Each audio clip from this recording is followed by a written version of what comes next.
Hey my listeners, आ चुके हैं आप लोगों के लिए कॉलेज लव स्टोरी का नेक्स्ट एपिसोड। तो चलिए शुरू करते हैं बिना किसी देरी के। अब तक की कहानी में आप लोगों ने सुन लिया था कि इशिका जो इस वक्त सानवी के साथ थी और सानवी इस बात का दावा कर रही थी कि उसके सामने बैठा शख्स जो इस वक्त व्हील चेयर पर है वो कोई और नहीं बल्कि ध्रुव कश्यप यानी कि इशिका। वहीं दूसरी तरफ ध्रुव ने क्रिश को विक्रम जी और आस्था जी की तरफ भेज दिया था। क्रिश जो जाना तो नहीं चाहता था क्योंकि चाहे ध्रुव उसे कितना भी डांटते हो मगर वो ध्रुव के जान को लेकर बहुत ही ज़्यादा फिक्र करता था और वो हमेशा ध्रुव के सामने खड़ा रहता था जब भी ध्रुव पर कोई खतरा आता था। और इस वक्त वो इस हालत में क्रिश को छोड़कर जाने के लिए बिल्कुल भी तैयार नहीं था मगर ध्रुव के ऑर्डर के आगे वो क्या ही कर सकता था, जिसकी वजह से उसे मजबूरन ध्रुव को छोड़कर आस्था जी और विक्रम जी को देखने जाना पड़ता है। वहीं ध्रुव जो तुरंत ही उस तरफ निकल चुके थे जहां इस वक्त व्हील चेयर पे ट्रैकर को लोकेट किया गया था। वो लगा ही उस अपार्टमेंट में इशिका जो सानवी से कहती है, दिमाग खराब तो नहीं हो गया तुम्हारा? कुछ भी बोले जा रही हो और तुम्हें लगता है कि मैं तुम्हारे हर बात पर भरोसा कर लूंगी? हाँ, जैसे लगता है मुझे ध्रुव सर ने कुछ बताया ही नहीं है। सानवी जो कहती है, सही कहा तुमने, ध्रुव सर ने तुम्हें कुछ नहीं बताया इशिका। इशिका जो कहती है, उन्होंने मुझे अच्छे से बताया और कई बार बताया है कि अब उनका इस दुनिया में कोई नहीं है शान के अलावा, और उन्होंने बहुत पहले ही मुझे बताया था कि उनके मॉम डैड अब इस दुनिया में नहीं रहे और तुम बोल रहे हो कि ये उनके डैड है। सानवी जो कहती है, मुझे पता था कि तुम विश्वास नहीं करोगी। अंकल, आप अपना फोन दीजिए और दिखाइए वो फोटो जिसमें ध्रुव सर और आप साथ में हैं। इशिका के लिए ये बहुत ही ज़्यादा शॉकिंग था क्योंकि ध्रुव ने हमेशा सच में इशिका से यही कहा था कि वो इस दुनिया में पूरी तरह से अकेले हैं। ईशान के अलावा अब उनका इस दुनिया में कोई नहीं रहा। इशिका के लिए भरोसा करना बहुत ही ज़्यादा मुश्किल था क्योंकि वो सिर्फ और सिर्फ आंख बंद करके अपने ध्रुव पर ही भरोसा करती थी और जिस तरह से ये दोनों शख्स उसके सामने झूठ बोल रहे थे, इशिका को पूरा विश्वास था कि ये लोग झूठ ही बोल रहे होंगे। वहीं वो अंकल जो इशिका के सामने अपना फ़ोन लाते हुए कहते हैं, ये देखो बेटा, मैं और मेरा बेटा एक साथ बैठे हुए हैं। इशिका जैसे ही फ़ोन में ध्रुव की फ़ोटो देखती है तो वो फ़ोटो काफ़ी बचपन की थी ध्रुव की, जिसमें ध्रुव पहचान में नहीं आ रहे थे मगर उनकी ब्लू आइज जो कि उनको हमेशा से यूनिक बनाती थी सबसे, वो बच्चे की भी आंखें नीली थी। इशिका जो उसे देखकर थोड़ा सा कंफ्यूज हो जाती है मगर वो कहती है, नहीं, मैं कैसे मान लूं कि ये आपके बेटे ध्रुव ही हैं और वो वही इंसान है जो मेरे इस वक्त हस्बैंड है। उन्होंने तो अपने मुंह से कभी भी अपने डैड का जिक्र तक नहीं किया और आप कह रहे हैं कि आप नहीं, आप झूठ बोल रहे हैं। और सानवी, तू ये सब क्यों कर रही है? इशिका को इस वक्त सानवी से ज्यादा ध्रुव पर भरोसा हो चुका था और सानवी को इस बात का आइडिया अच्छे से लग चुका था। इसी वजह से तो वो ध्रुव के डैड को इन सारे प्लान में इस्तेमाल कर रही थी। इशिका के लगभग आंखों से आंसू आ जाता है और उसके दिमाग में कुछ घूम जाता है। लगभग 2 साल पहले ध्रुव जो काफी ज्यादा परेशान हो गए थे अपने बिजनेस को लेकर और इस वक्त वो काफी ज्यादा फ्रस्ट्रेटेड थे।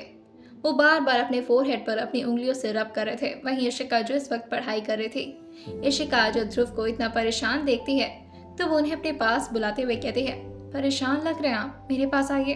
ध्रुव जो कहते हैं, तुम पढ़ाई करो इशिका, और वैसे भी बिजनेस है तो परेशानी तो आएंगी ही ना। इशिका जो कहती है, मैं हूं ना परेशानी दूर करने के लिए, आइए मेरे पास। और ये बोलकर वह जबरदस्ती करके ध्रुव को अपने पास बुलाने लगती हैं। ध्रुव जो कहते हैं, तुम्हारा माइंड डिस्ट्रैक्ट हो जाएगा इशिका, पढ़ाई करो। इशिका जो कहती है, कुछ नहीं होगा, आइए। और ये बोलकर वह जबरदस्ती ध्रुव को अपने पास बुलाती है। बार बार इशिका की जिद करने पर ध्रुव भी उसके पास चले जाते हैं क्योंकि उन्हें पता था कि इस वक्त सुकून तो सिर्फ उन्हें इशिका ही दे सकती है।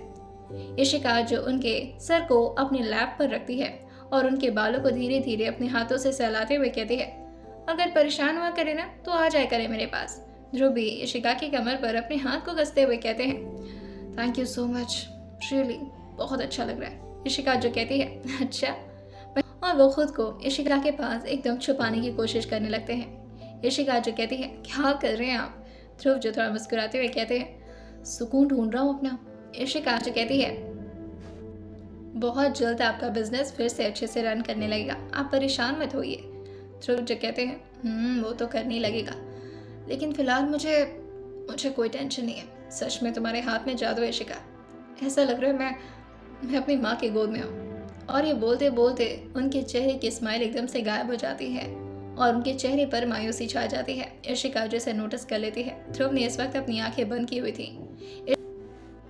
इशिका जो उनके चेहरे पर अपनी उंगलियों के टिप से धीरे धीरे सहलाते हुए कहती है, वैसे एक बात बताइए। ध्रुव जो कहते हैं, आपकी मॉम आपको बहुत प्यार करती थी। ध्रुव जो कहते हैं, बहुत बहुत ज़्यादा। यू नो वॉट इशिका, तुम्हारे साथ रहकर कभी कभी ऐसा लगता है कि मुझे मेरी माँ की छोटी वर्जन मिल गई है। इशिका जो अपने हाथ को दोबारा से ध्रुव के बालों में फेरते हुए कहती है, इससे अच्छा कॉम्प्लीमेंट मुझे आज तक नहीं मिला है। किसी के लिए इतना सुकून बनना कोई मामूली बात थोड़ी ना है। ध्रुव जो कहते हैं, तुम्हें पता है इशिका, जब से मेरी ज़िंदगी में से मेरी माँ का साया गया है ना, मुझे ऐसा लगता है कि मेरे पास तुम्हें उन्होंने ही भेजा है। Really thank you so much Ishika, thank you so much and I love you. कि तभी सानी जो इशिका को उसके बाजू से थोड़ा हिलाते हुए कहती है, कहाँ खो गई मैडम, अभी तो बहुत कुछ सुनना बाकी है, इतने में ही तुम्हारी हालत ख़राब हो गई। इशिका जो कहती है, मैं ये सब नहीं मानती, मेरे ध्रुव सर ने बताया था मुझे कि उनकी माँ, पर उन्होंने पापा का तो कभी नाम ही नहीं लिया। इशिका को ये बात अब जाके समझ आई थी कि ध्रुव ने सच में कभी भी अपने डैड का जिक्र ही नहीं किया था इशिका से। सानवी जो कहती है, वही तो, कैसे करते तुम्हारे सामने अपने डैड का जिक्र, उनकी हालत जो ऐसी थी। इशिका जो कहती है, इतने छोटे माइंडसेट की नहीं है वो, कि अगर उनके डैड इस वक्त पैरालाइज्ड है और इस हालत में है तो वो अपने डैड का जिक्र नहीं करेंगे। सानवी जो कहती है, नहीं डियर, ये बात नहीं है। इशिका जो कहती है, जो भी बात हो मैं नहीं मानने वाली। कि तभी वो शख्स अपने हाथ से फ़ोन दोबारा से इशिका की तरफ करते हुए कहते हैं, इसमें देखो, इसमें तुम्हें नज़र आएगा कि वो मेरा ही बेटा है। इस वक्त उस फोटो में ध्रुव और उनके डैड के साथ साथ उनकी मॉम भी नज़र आ रही। जैसे इशिका उनके मॉम के चेहरे को देखती है, वो कहती है, हाँ ये तो वही है, मेरे सर की मॉम। इशिका जो तुरंत ही दोबारा से उन अंकल के चेहरे को उस शख्स से मिलाने लगती है, क्योंकि ये फ़ोटो काफ़ी पुराना था जिसमें उस शख्स का चेहरा भी इशिका मिलाती है तो कहती है, ये तो आपकी फ़ोटो है और ये ध्रुव सर ही हैं। इशिका जैसे ही ये महसूस करती है कि ये सच में ध्रुव सर ही हैं तो उसके हाथ से लगभग वो फ़ोन गिरने वाला होता है। सानवी जो बहुत ही स्टाइल से उसे झुक कर कैच करती है और कहती है, सदमा लगा, अभी तो ये पहला सदमा है, आगे के सदमे के लिए तैयार रहना। तो इशिका जो सानवी को अपनी नम निगाहों से देखकर कहती है, क्यों बता रही हो ये सब मुझे, तुम्हें पता है ना इससे मुझे तकलीफ ही होगी। सानवी जो कहती है, मैं तुम्हें तकलीफ नहीं देना चाहती, मैं तुम्हें तुम्हारी रियलिटी से वाकिफ कराना चाहती हूँ इशिका। इशिका जो कहती है, तुम मेरे ध्रुव सर के बारे में कुछ नहीं जानती हो और तुम मुझे जो भी कुछ बताना चाहती मैं नहीं सुनना चाहती। सानवी जो कहती है, तुम्हें तो ये भी नहीं पता कि उनका नाम क्या है इशिका। जैसे इशिका ये सुनती है वो 2 कदम पीछे हो जाती है और कहती है, नहीं तुम झूठ बोल रही हो, क्या मतलब है इसका, मुझे पता है उनका नाम ध्रुव कश्यप है। सानवी जो अपने फोरहेड पर अपना हाथ रखती है और इशिका को लगभग चिढ़ाते हुए टोन में कहती है, ये लो, इन्हें लगता है कि उनका नाम ध्रुव कश्यप है। वैसे याद है हम उन्हें सोशल मीडिया पर स्टॉक करने की कोशिश कर रहे थे एक बार। इशिका जो कहती है, हाँ मुझे याद है। सानवी जो कहती है, तो याद है ध्रुव नाम से हमने इतना जगह ढूंढ मारा मगर हमें कुछ भी नहीं मिला उनके बारे में, क्यों। इशिका जो इस बात को सोचते हुए थोड़ी गहराई में जाती हैं और अपने पीछे रखे चेयर पर एकदम से बैठते हुए कहती है, हाँ, क्यों। इशिका की हालत बहुत ही ज़्यादा गंभीर हो रही थी क्योंकि इशिका को अब और ज़्यादा तकलीफ़ बर्दाश्त नहीं करना था। क्या पहले उसे कम तकलीफ़ मिल चुकी थी जो अब ये नया नया ड्रामा फिर से उसके सामने स्टार्ट हो गया था। सानवी जो उसके सामने बैठते हुए कहती है, क्योंकि उनका नाम ध्रुव कश्यप है ही नहीं। अब मैं तुम्हें दिखाती हूँ कि उनका रियल नाम क्या है। और ये बोलकर वो इशिका के सामने लैपटॉप ले आती है और उसके सामने गूगल पर सर्च करती है, RAJVEER KASHYAP। इशिका जैसे ही देखती है वो कहती है, ये क्या लिख रही हो, ये उनका नाम, जैसे जैसे इशिका ने ये बोला था, सानवी तुरंत ही एंटर प्रेस करती है तो तुरंत ही राजवीर कश्यप से उनकी बहुत सारी इमेजेस के साथ साथ उनके माफिया वर्ल्ड में राज करने वाली बात भी गूगल पर नजर आ जाती है। सानवी जो इशिका के सामने फर्स्ट हेडलाइन पढ़ते हुए कहती है, ये देखो क्या लिखा है, Rajveer Kashyap is ruling on mafia world 2022। जैसे ही इशिका देखती है वो कहती है, ये क्या मजाक है। सानवी जो कहती है, ये मजाक नहीं है डियर, ये सच्चाई है। इशिका के एकदम से होश उड़ चुके थे और साथ ही उसे ऐसा लग रहा था कि वो किसी सपने में जी रही है। वो अपनी मुट्ठी को कस के बंद करती है और अपने नेल्स को अपने हाथ पर हर्ट करते हुए खुद को ये विश्वास दिलाने लगती है कि वो इस वक्त कोई सपना देख रही है। और वो खुद से ही कहती है, नहीं ये नहीं हो सकता, ये नहीं हो सकता, वो तो प्रोफेसर की। तभी सानवी एक बार और थोड़ा टॉन्ट भरे टोन में हंसते हुए कहती है, कौन है प्रोफेसर? साइकोलॉजी के प्रोफेसर है ना वो। हाँ वैसे डिग्री तो है उनके पास और गोल्ड मेडलिस्ट भी है वो, लेकिन तुम्हें पता है इसमें ना थोड़ा सा ट्विस्ट है बेबी। ऐसा नहीं है कि उन्होंने साइकोलॉजी की पढ़ाई नहीं की है, वैसे तो वो लंदन रिटर्न है और सच में उन्होंने पढ़ाई में गोल्ड मेडल हासिल किया है, मगर ये साथ साथ में ना माफिया वर्ल्ड में भी काम करते हैं। और सच कहूँ तो उनका रियल काम यही है। प्रोफेसर तो वो कुछ साल बाद बने थे और जैसे वो प्रोफेसर बने थे वो हमारे कॉलेज में ही एंटर हुए थे। अब क्यों एंटर हुए थे ये तो मुझे भी नहीं पता, शायद कोई रिवेंज लेने के लिए। इशिका जैसे ही सुनती है वो कहती है, कौन सा रिवेंज? मैं तो उन्हें पहले से जानती भी नहीं और किससे रिवेंज लेना था उन्हें। सानवी इस बात पर किसी गहरी सोच में डूब जाती है और अपनी आंखों को बंद करके कुछ सोचते हुए कहती है, पता नहीं किससे, लेकिन मुझे ये सब नहीं पता। मैं तो उनकी सच्चाई तुम्हें इसलिए बताना चाहती हूँ।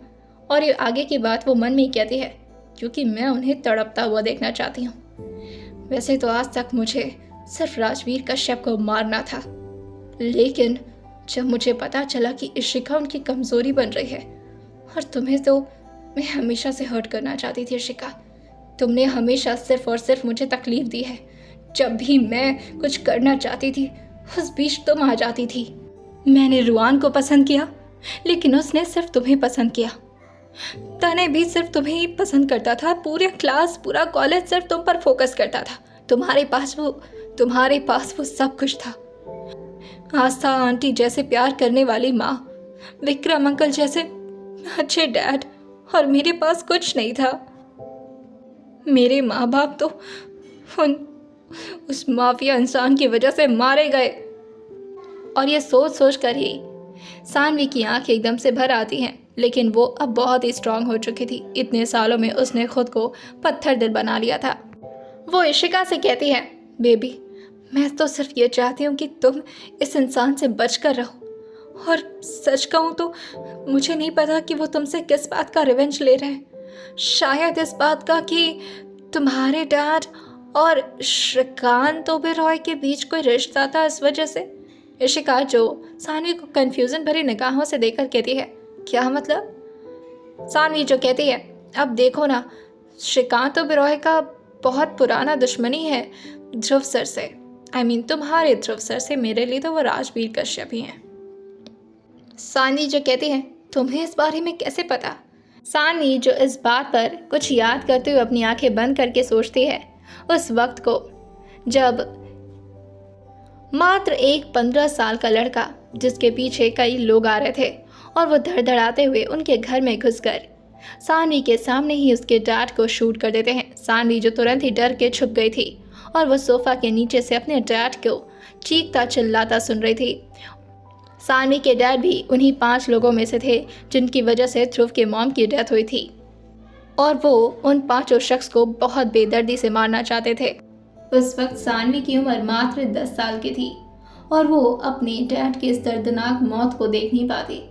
वो काउच के पीछे डर के मारे छुप गई थी। वहीं उसके मॉम भी हार्ट पेशेंट होने की वजह से वो भी इस सदमे को बर्दाश्त नहीं कर पाती, और वहीं अपने पति की मौत को देखकर वो भी अपना दम उसी वक्त तोड़ देती हैं।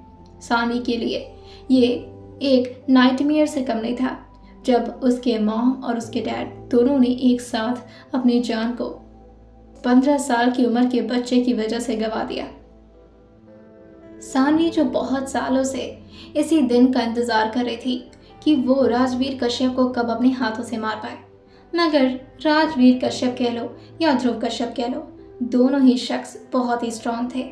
ये दोनों थे तो एक ही शख्स, मगर जिसमें से ध्रुव कश्यप जो कि एक सॉफ्ट पर्सनालिटी के इंसान थे, और सच कहें तो सिर्फ वो ऐसा प्रिटेंड करते थे, वो भी स्पेशली अपनी इशिका के सामने, जिनका दिमाग जो बहुत ही स्मूथ और बहुत ही काम रहता था, मगर वहीं राजवीर कश्यप जो ज्वालामुखी की तरह हमेशा उबलते रहते थे, और साथ ही उनके अंदर कितना तकलीफ और कितना दर्द छुपा हुआ था वो उनकी आंखों की गहराई से कोई भी समझ जाता।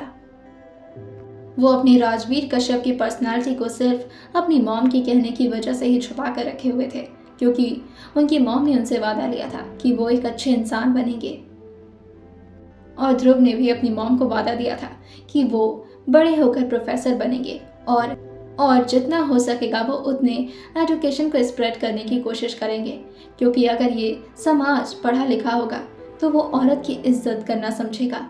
और वैसे इन सारे मामलों में सानवी की भी कुछ खास गलती नहीं थी, क्योंकि वो तो एक बच्ची ही थी जब ये सारे कांड उसके सामने हुए थे, और भला उसकी इसमें क्या गलती थी कि उसके डैड ने किसी और के साथ बदतमीजी की। एकमात्र मर्द के चक्कर में पूरा परिवार बर्बाद हो जाता है, और ये बात सानवी ने अच्छे से महसूस किया था। लेकिन सानवी इस बात को जानती नहीं थी कि उसके डैड ने आखिर क्या किया है और ध्रुव ने उसके डैड को क्यों मारा।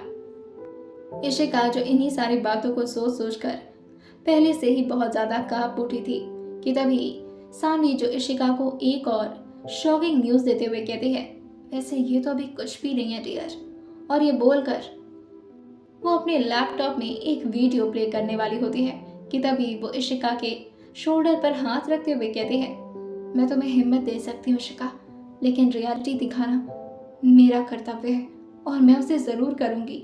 और ये बोलकर वो लैपटॉप में एक वीडियो प्ले कर देती है और वो इशिका को दिखाने लगती है। इशिका जो कहती है, ये क्या है?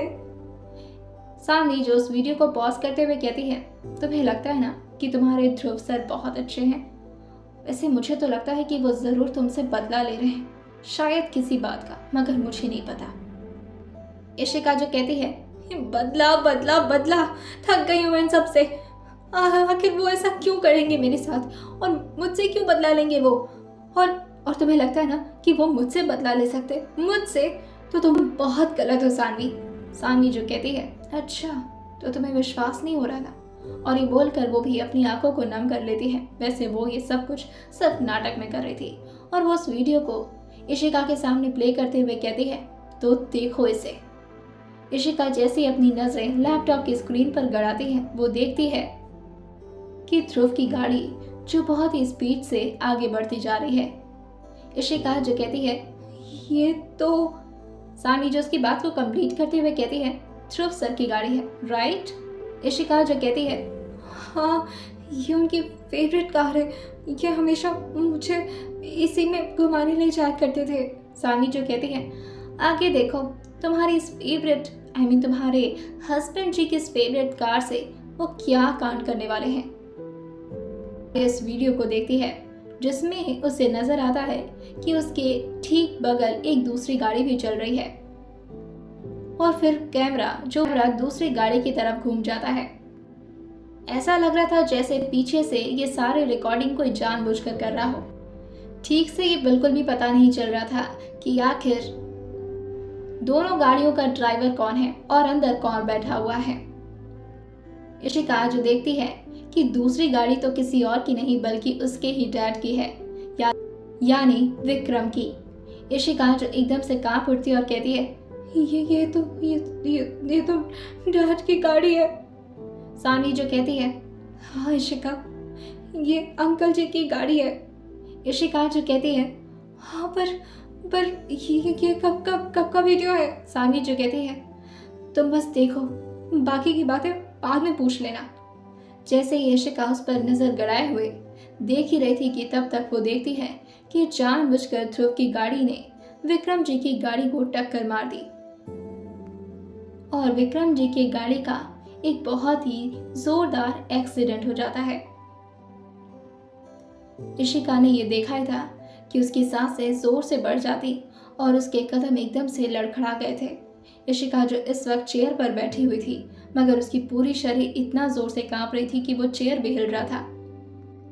और फिर वीडियो जो कट होकर के आगे आता है, जिसमें आस्था जी जो विक्रम जी के सर को अपने गोद में लिए हुए उन्हें बार बार उठाने की कोशिश कर रही थी। उनका सर जो पूरी तरह से खून से लथपथ था। इशिका जैसे ये देखती है, वो तुरंत ही चेयर से खड़ी हो जाती है, लेकिन वो खड़ी होती ही कि उसके कदम एकदम से लड़खड़ा जाते हैं, जैसे उसके शरीर में जान ही ना बची हो, और वो धड़ाम से नीचे की तरफ गिर जाती है। सानी जो वीडियो को बंद करते हुए कहती है, देखा तुमने अपने प्यारे ध्रुव सर की हरकत। इशिका की सांसें थमने को आ चुकी थीं, जैसे अब वो अपने होश को पूरी तरह से गंवा देगी। इशिका जो अपनी सांसों को भरते हुए कहती है, नहीं, वो ये नहीं कर सकते। सानवी जो उसके गाल पर थपथपाते हुए कहती है, इशिका होश में आओ, उन्होंने ही किया है ये। इशिका जो फिर से अपना सिर नाम हिलाते हुए बेजान आवाज में कहती है, नहीं हो सकता ये, वो मेरे डैड को नहीं मार सकते। सानवी, तुम्हें कोई कंफ्यूजन हुई है, तुम झूठ बोल रही हो ना सानवी। सानवी जो कहती है, मुझे क्या मिलेगा तुमसे झूठ बोलकर, मैं तो खुद ही उनकी वजह से डर के यहाँ से भाग गई थी। तुम्हें पता है मैं कितने सालों से छुपी हुई थी उनसे।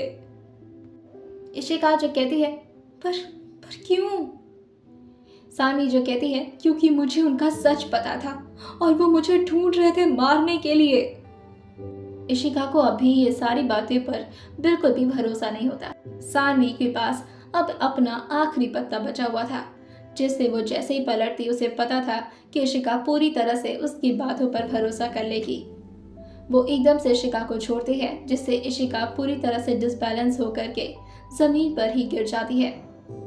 इशिका जो सानवी को देखते हुए कहती है, मुझे छोड़कर मत जाओ, मेरा दिमाग काम की। तभी सानवी कहती है, एकदम चुप, तुम्हारा दिमाग काम नहीं करेगा क्योंकि तुम्हारे पास दिमाग ही नहीं है। अब मैं तुम्हें एक आखिरी बात बता रही हूँ, अगर उसके बाद भी अपने ध्रुव सर पर भरोसा नहीं करना है ना, तो ठीक है, मत करना। तुम्हारे सामने जब वो मेरे माथे पर इस तरह से बंदूक रखेंगे ना, तब जाके तुम्हें समझ में आएगा उनकी असलियत क्या है।